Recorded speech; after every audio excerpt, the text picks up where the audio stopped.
welcome back to Bread Week Technical. This week, on the Tiny French Bake-On, Pup Hollywood would like for you to make a number that I forgot of English muffins. English muffin! You have 2 hours and 45 minutes to make English muffins that are, I think it's 8 or 6, that are good internal crumb, good bake, and delicious. Are they baked? I don't know, why don't you find out under the gingham? You have 2 hours and 45 minutes. Okay. On your mark, get set, bake! So let's have a look under the gingham. Here is your recipe. And we'll go over that in more details. But first, let's have a look at our ingredients. So pretty standard enriched dough ingredients. And what I just picked up got me excited. It's a griddle pan. You can see we have some butter, some eggs, a little bit of oil, some fast action yeast, fair amount of yeast actually, 6 grams for 300 grams of flour. That's a lot of yeast. Let's get started with that dough. I have never done English muffins before. I do eat them a lot. The flour is what the Brits called strong flour, bread flour. It's the flour that has a lot of gluten, and it's the only flour needed for that recipe. And the standard flavoring of salt, a fair amount of salt. When you add your yeast, always add it away from your salt. You saw I put the yeast and the salt at the opposite side of the bowl, as the salt deactivates especially instant dry yeast. And I mixed all of my wet ingredients together. So that's my egg, my milk that had been measured out, and some sugar for the flavor, but also to usually feed the yeast a little bit. And it has a little knob of butter, not too much, so it should not be a problem to incorporate. And I started mixing the dough with a fork at first, adding the liquid little by little.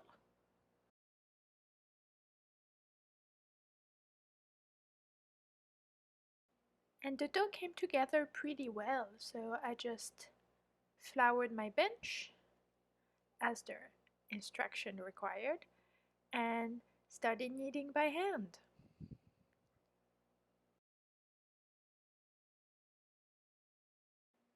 Hand kneading is a very muscular job.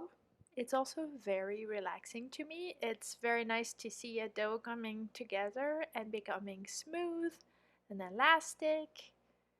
I used a couple different methods to not tire my shoulders and my wrist out. But I like the method using the palm of my hand and folding the dough over.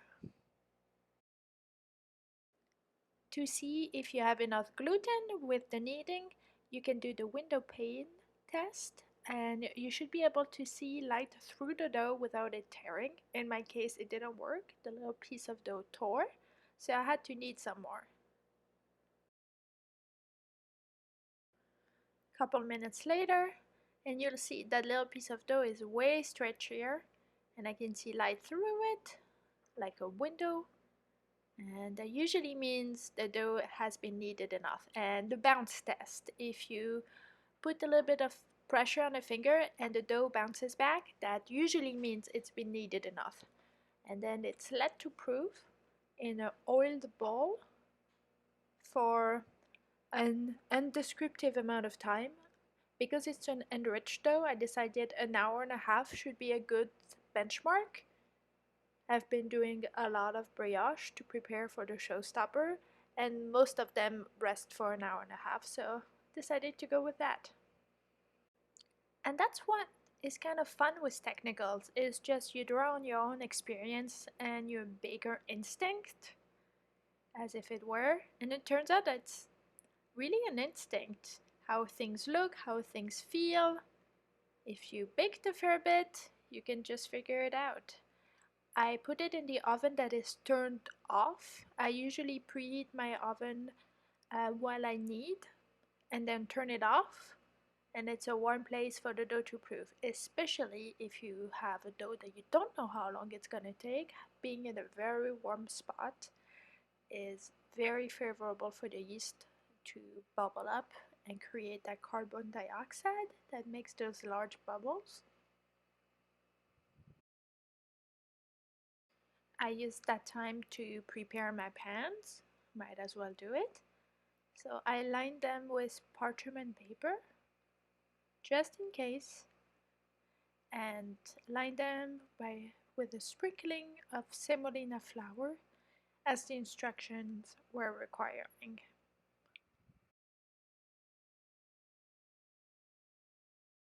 I went a little bit overboard with the semolina, but I really didn't want the muffins to stick.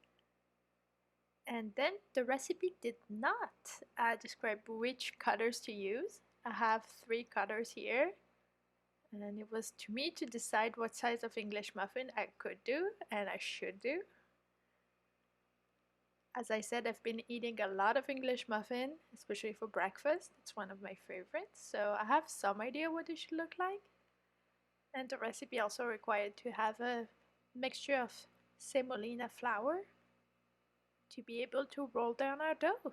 And this is what we're gonna do now.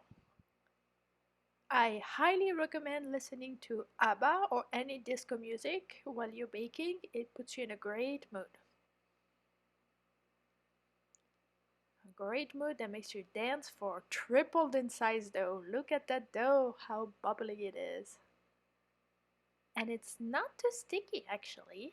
I did add that mixture on top to make sure that it would not stick to my rolling pin when I rolled it out. And this is where you see me making a mistake. I actually rolled out the dough a little too thin and I had to reshape some others. The recipe did require for 8 English muffins. I had more than enough. I could actually do 10 total, and they were a little on the thin side. So if I had to do that again, I would recommend rolling the dough out to 1.5 centimeters, about 3/4 of an inch thick. And with the excess, I try to re-roll it, but you can see it's very resisting. The dough retracts really well. That's the gluten that is not relaxed, and that usually causes problem with shrinkage and toughness. So those would be my test, which is always useful because I've never griddled anything before. So it was nice to have 2 that I could just count on for wastage. I would say that this recipe could yield easily about 9 hefty size English muffins. So the requirements were 8 and I think it accounted for 1 test one. I did let it proof a second time for 30 minutes, and when they started being all puffy and nice looking, I put them on the griddle pan that I previously greased. And this is my second mistake, I think. I did put them on a griddle that was a little too high. They are not pancakes, they are English muffins, so they're way thicker, and to have them fully cooked through, you want to keep your heat a little low. So as you can see, they're browned up a little bit faster than expected. So thank God I had my 2 test English muffins. I could like kind of see and test if it would be raw inside. We've all seen Paul Hollywood say, "Oh, this dough is raw." Sorry for my terrible British accent. And that first test, the dough was raw. So back to the griddle they go. When you buy English muffins at the store, they are actually a little darker than what you would expect, darker than the golden brown that we are used to with bread and baked goods. So don't hesitate to really let them go a little further than you think. Uh, The recipe did specify to flip once. I kept flipping them back and forth. Definitely going rogue, but I was hoping to have the middle cook through all the way. And this is my second test muffin, and it is fully cooked. I was really excited and felt really proud of myself. I love English muffin and I was so glad I could make them. Second technical in the pocket. 3, 2, 1. Bakers, you are done. Time for the judging, and our judge for the technical is my husband Theodore. He will be our judge for every technical. And he did enjoy them quite a bit. I did serve them with butter. He added honey for a little bit of sweetness, and they were really tasty. However, he did notice that there was inconsistency in the size, and I think it's because of the re-rolling. And just because of that, the fact that there was one that was smaller than the others, it gave me a score of 10 out of 11. So second place for English muffins. Thank you so much for watching, and please visit tinyfrenchbacon.com for all the recipes and ingredient amounts. See you next week!